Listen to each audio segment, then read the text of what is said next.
Once upon a time in a forest there were 3 friends, a squirrel, a weasel, and a rabbit. And they were making their final preparations in the late fall for the oncoming winter, which they knew was going to be very harsh. And the squirrel said, "Well, I've gathered all the acorns I can, but it's going to be a little tough this winter. There weren't many food items to find and gather."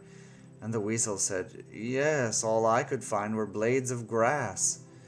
But somehow we'll make it through." And the rabbit said, "Yes, I hope we do make it through. If we do, then let's all meet again in the spring and see how each of us has fared." The moon was up in the sky, looking down upon the animals, and watching them speak to each other with such friendship, and the moon said to herself, "I will test these animals. They seem like noble souls. I will test their nobility." Well, the winter came, and it was very, very harsh. It seemed that each day there was a new storm that was harsher than the day before. And in the thick of winter, at its deepest, coldest, darkest night, there was a storm that was raging, worse than any storm had ever blown through this forest. And in this horrible night, there came a knock at the door of the squirrel. And when the squirrel opened the door to his burrow, he saw a little old lady standing in the storm, shivering and dressed in poor rags. The wind was blowing right through her garments. And he ushered her into his burrow immediately, saying, "Please, come in, come in."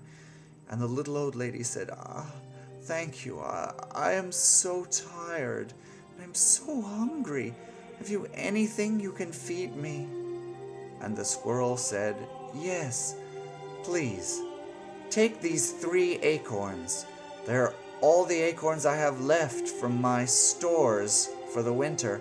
But please, your need is so great, you must eat. Take them."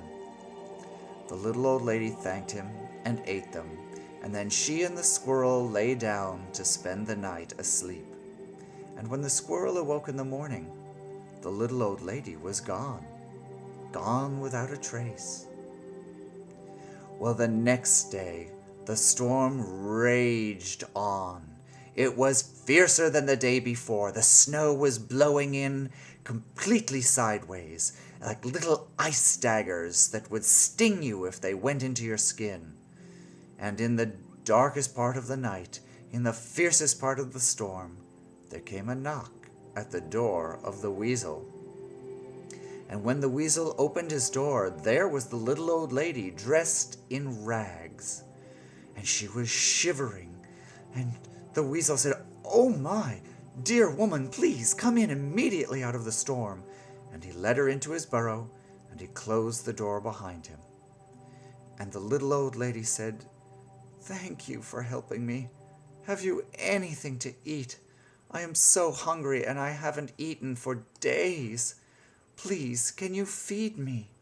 And the weasel said, "Well, I only have these 3 blades of grass. They're all I have left from what I saved for the whole winter. But your need is so great. You must eat. Here, take these blades of grass." And the little old lady ate them, and then she and the weasel lay down to sleep for the night. And in the morning, when the weasel awoke, the little old lady was gone without a trace.